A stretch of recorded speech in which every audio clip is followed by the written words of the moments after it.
Metacritique, parody, deconstruction.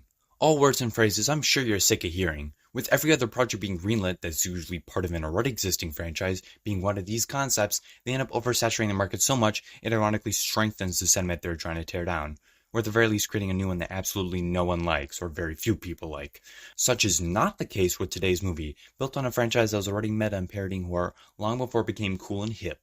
Enter Scream, one of Wes Craven's most influential and successful films, spawning 3 sequels of diminishing returns, except for 4 because that was actually pretty good, that despite making less and less, cemented itself as a franchise to be revered and remembered, which, to be fair, was the case as despite the 4th one bringing in somewhat of a disappointing return box office-wise, another sequel did happen, that for every cliched and annoying moment had a few good and innovative ones that stopped it from failing. The directors were also the same guys who did Ready or Not, which had Adam Brody, who was in the previous Scream film, along with Anthony Anderson, who would later blow out Kevin Hart. Do a Brokeback Mountain reference.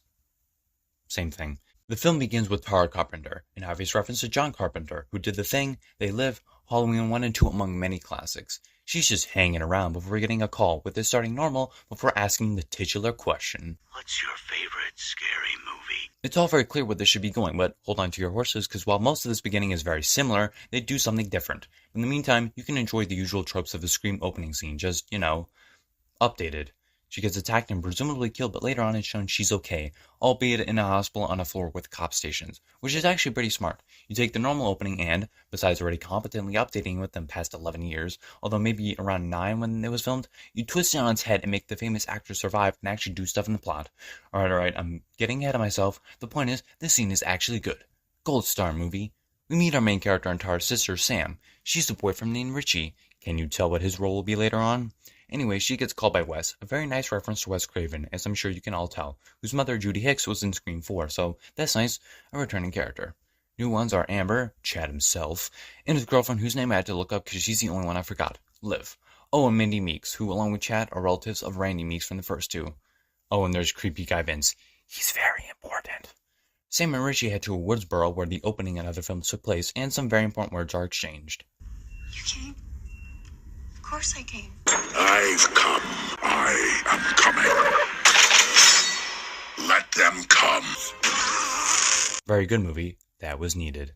We get some more character stuff, and the important thing established is that Amber is very much protective over Tara, almost being a surrogate parent, connecting herself to Tara's life, which would conveniently make it easier for her to attack Tara.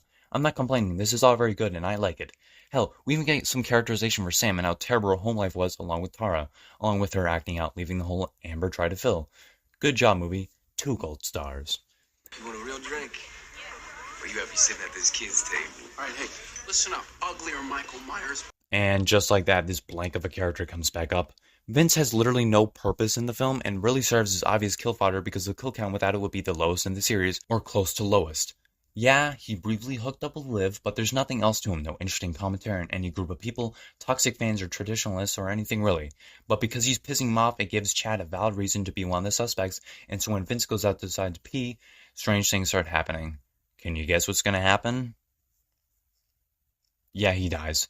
Damn, first Connecticut, then Elm Street, and now Woodsboro? This guy keeps choosing the worst places to live in and die. Sam leaves, and it's here where we're introduced to our visions of Billy Loomis, her actual father, and he's good. The de-aging isn't the best, and we're left with somewhat of a glossy tint that's so prevalent in CGI, but for a mid-budget slasher film, it's fine. It's a character that matters, and he's pretty good. He serves as a way to show Sam's conflict internally and help drive her arc when she couldn't talk to a real person. Plus, it's nice to see his character come back in a way that makes sense. It's brief, but we'll come back to him later. Sam gets attacked in a mostly tensionless scene. We know she won't die, it's simply too early, but it's not bad, just decent. But as a result of this, Tara will be put on a private floor and thus out of the movie for most of the first and second act. Sam talks to Tara about why their dad left, and it's because her real dad, Billy Loomis, secretly got her mom pregnant, but her fake dad didn't know and thus still proposed. They had another child, Tara, and eventually one day Sam was looking around the attic and found out about all this and got angry at her mother, not knowing the fake dad who didn't make her was behind her, causing him to leave. Now, this is all sad stuff, and it's nice to see siblings bond, but I feel like this would work so much better if this wasn't 10 minutes after this whole rebellious attitude thing was set up. It's just too quick. We then get reintroduced to Dewey, but now he's older and weaker, separated from the other OG cast members, and in fact, not married to Gail Weathers anymore. Can you guess what's going to happen to his character? He talks to Sam and Richie and explains the rules to a horror film, and I like how the scene adds some weight to his fake-out deaths, as he has permanent nerve damage and a funny limp. So while that running joke has ruined a bit of tension throughout the original 4, this kind of makes up for it. He also doesn't want to help them. Can you guess if he'll come back later and end up dying? He still calls Sydney as it's confirmed her and Mark Kincaid are still together. The important thing is Sydney is going to come back into the picture. They end up at Martha Meeks, Randy's sister's house, where Dewey has decided to come along. Didn't take long, but hey, I'm not really complaining, it's more David Arquette. This is where the film gets blatantly meta, as if it weren't already, by suggesting the attacks based on people related to the killers are doing a requel, and are weaving the legacy characters into the situation by tying them even more directly into it, which is kinda cool, but also painfully cliched in a way. To be honest. These killers are mad at Stab 8, basically the toxic fans, and are trying to do a true sequel that brings in the legacy characters and tying it all together. Basically delusional shit killers. I'm still not sure how to feel about the scene. It's not really subtle at all. It's not that smart beyond the plan, but that's not exclusive to the scene. It's just I'm figuring out way too early on. We're barely 40 minutes in. Mindy also suggests it's obviously Sam, even though based on the rules, wouldn't Richie or Richie and her make more sense? Like, it's a boyfriend in the original, and you made a whole monologue about how this is all happening because of the newest one sucking balls and wanting it to be like the originals. She leaves as we get some more Billy Loomis, brief, but it again enforces Sam's arc, and finally not running away from her problems, and a connection to a person she can't control. Judy gets a call from one of the killers, but lets slip she prefers animated films and musicals to horror, thus she must die. She calls the police to converge on her house. Remember this. She eventually gets to the house and gets the bright idea to bring no weapon on her and have it out and ready to use, and thus gets gutted for it. Despite that stupid decision, I do like her character and the scene. She was kind of a red herring in the previous one, but she's a lot more likable here, and is a genuinely good person, so it's sad to see her die, which is good. You know, horror movies make you want to care about the characters, and this one does that mostly well. I wish we got more of her. Her son is next on the chopping block, but not before a pretty cool fake out scene with some, well, fake outs, and it's done well, so you don't know when the actual jump scare will come, and when it does, it's actually scary, kind of. I don't know how Wes isn't able to overpower either of the killers, but elements of surprise is a thing. Also, weren't the cops called like 4 minutes earlier in the film? But it seems to have been some passage of time, so like nearly 10, maybe even 15 minutes. So where the hell are they? You'd think a series with one of the legacy characters being a cop would treat them competently and not like the stereotypical cop and law enforcement in horror movies, but no. Bad job, movie. Now you get to be killed by discount boss. I didn't. You call me Sugar Milk, bro. Sugar Milk. Now it's time for one of the more legacy characters to come back to Woodsboro. Gail Weathers, who was seen earlier, just on the TV doing the news. Her and Dewey reconciled in a nice scene where we learned how they divorced in the first place, with him leaving in the middle of the night. Always a solid plan. Being serious, it is a nice scene and doesn't feel like pandering to the audience or forced references. We cut back to Richie watching a review of Stab 8. Always a non-suspicious activity to be doing around this time, with two hosts who totally don't run one of the biggest horror movie channels ever. Totally. Who's at the hospital? Who's watching my sister? Just heard about the sheriff. Are there only 5 or 6 cops in this entire town, including the one who's now dead, Judy? There should be plenty more cops. Maybe that's why so many murders happen. The entire police force is slightly above the size of an average nuclear family. We cut back to Tara, who, yeah, she's in this film with an oddly absent patient monitor. Huh. Weird. Also, how's it nighttime already? The last movie time worked that fast was... Oh. Also, where's everyone? I know it's a private room, but private doesn't mean vacant. Just specific people allowed. Did Ghostface round out the floor like this is Bullet Train or something? Oh, I guess there was one officer who got killed. Poor cop. Left all alone by idiots.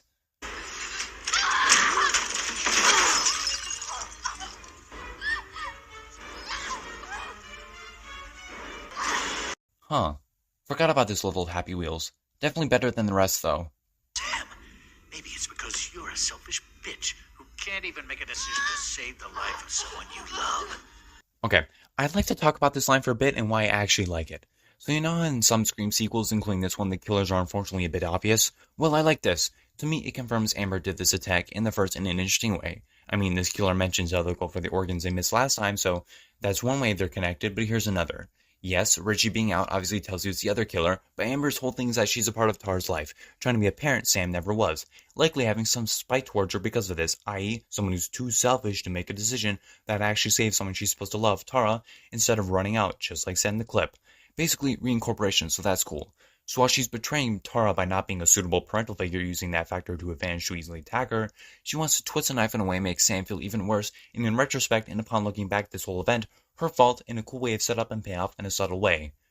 Or maybe I'm just stating the blatantly fucking obvious, but I don't know, I thought that was cool. Either way, Dewey and Sam reach the private floor and get the others out, while Dewey stays, with it being obvious what's about to happen.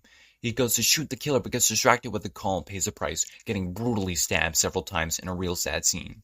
Yeah, it was obvious he was going to die, like how I said earlier, but he made this character's reintroduction fun and likable, making it seem like it was a solid continuation of Dewey's character, not someone pretending to be him. Plus, I like that the last thing he saw was a sign Gale still cared for him, or at least based on his facial expression, that was what he was thinking. It was obvious one of the Legacy characters was going to die and it would likely be him, but damn did it count. You may have done some missteps, but overall, good job, movie. Now instead of being killed by Discount Foss, you get to be killed by the real one.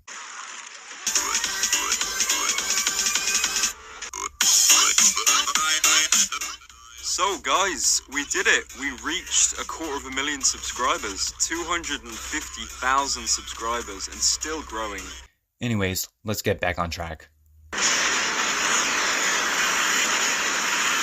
Not that one, dummy. Never mind, I only have myself to blame for that weird reference. Anyways, back to the actual movie. Well, it's been over an hour, so it's about time we bring back Sydney into the picture. Not just a phone call scene, but actually there for several scenes. Nice. We also get a bonding scene between Tara and Sam, which is also nice. It's cool to see them connect more. All five of them talk with Gale and Sid trying to convince Sam to stay and stop the killers, but she still wants to run, setting up her character arc, which makes sense. We're nearing that third act party bit soon. In fact, let's show the party, which is at the original house that Amber got her parents to buy somehow. Honestly, seems possible, just a little far-fetched. She goes to get beer, but alone, which Minnie takes note of. Liv wants to fuck, but Chad doesn't because he thinks there's a slight chance she's a killer. Or the fact that 5 people have died in one day, one of whom survived all 4 previous Ghostface attacks, and one survived the previous one, who's also part of the police force, along with one other cop, and one of your friends was hospitalized, or someone you vaguely knew was hospitalized, and the guy that hooked up with you briefly was murdered, along with one of your friends who you definitely knew and hung out with. Anyways, it's one of those options. It's really hard to know. Chad leaves to find her in another well-done scene of tension where he presumably gets killed, but remember this. Richie and the others show up and get the party out of the house, and while Richie's off to the basement, Liv and Mindy talk. You afraid of me, Mindy? You think I did something to your brother? What do you think, huh? You're the expert. You know what eventually happens to the expert? Oh, no, yeah, that's totally the smartest thing to say in that situation, Liv. Great choice. Welcome to Act 3. Anyways, the twist gets revealed. Amber did it, which, has got to deal some kind of blow to Tara and even Sam. This person looking after her sister is a psychopathic killer. Answer the... I'm bored. Wait! Holy shit, it's Ghostface! Really? I thought it was Tyson coming back from the dead. Eventually it gets revealed, yeah, it's Reggie, and their motives are revealed, which are unfortunately kind of weak. Them being toxic fans who are so mad at a film being stupid hasn't exactly aged well, considering many creators use that as a first response to criticism, so it ends up becoming shallow. It would be a far more interesting motive and even twist if they're just assumed to be toxic fans, but of something else. Maybe the idea of, if you can't beat them, join them in a way. Everyone kept calling these characters toxic fans so much that they decided to stick to that label and become that to the worst degree. It could serve as a cautionary tale of what happens when people immediately slap labels onto other people without much research and knowledge. If anything, that's what Wrong Turn 2021, another horror reboot, was going for and did kind of well looking back on it. These creators and people involved with Stab 8 are so out of touch with reality, they would rather ruin people's lives than admit they're wrong and accept criticism, and that is the result. Obviously, they don't hold all the blame as the villains are self-entitled brats, but there could be a bit more to it that could at least be the genuine twist. Something like that. Come on guys, Amateur Night ruled and was creative. This feels a little half-assed, but hey, it's not like the entire movie's like this, so that's good. Thank you for that, Amber. That was beautifully moving. Eventually they realize Tara isn't where they left her, and the others get the upper hand, turning Amber into a human creme brulee. Or brulee? Creme brulee? I forget. Anyways, brutally murdering Richie as well. Holy hell! What I do like more than that kill is Sam's arc helped by Billy Loomis. Finally not running away and actually, killing this little backstabbing weasel. Oh yeah, Amber somehow survived the fire and came back, and oh, never mind. She's gone. Well, that about wraps it up with Mindy and Chad being revealed to both be alive. Yeah, Mindy briefly got attacked in a reference to the first Scream, so that was kind of cool. Gale deciding to write a book about Dewey, and Sydney going off to her Decepticon sympathizer husband. Cop husband Mark Kincaid. And Tara and Sam hold hands together on an ambulance ride. And that was Scream 5. Or just Scream. Or Scream 2022, whichever one suits you best. It was really good. Yeah, it's a bit shallow with its ideas and gets a little wonky with the writing in the third act. It's just a bit too cheesy to have any underlining meaning to it. Yeah, the cops are stupid as fuck throughout the entire film, and it's not that scary, but it is a good reboot and or sequel. It brings back the legacy characters, but gives the new ones plenty of time to shine and us to like them. The twist was decently done, and the kills, while not being super creative, are bloody and nice. It's got good production value and has some creative shots and lighting, along with the music choice during Vince's death, and that whole scene was decently done despite his character's lack of importance. Overall, I'd say this is on par with Scream 4, maybe a bit better. Not a masterpiece, but a very well done meta commentary that doesn't get too hypocritical and smug for its own good. I hope you enjoyed this video. You can follow me on Instagram and or TikTok where I post things about my life or movies I've seen, so if you want to see my thoughts on more recent films, you can head there for that. I hope you enjoyed, and I'll see you in the next video. Bye bye.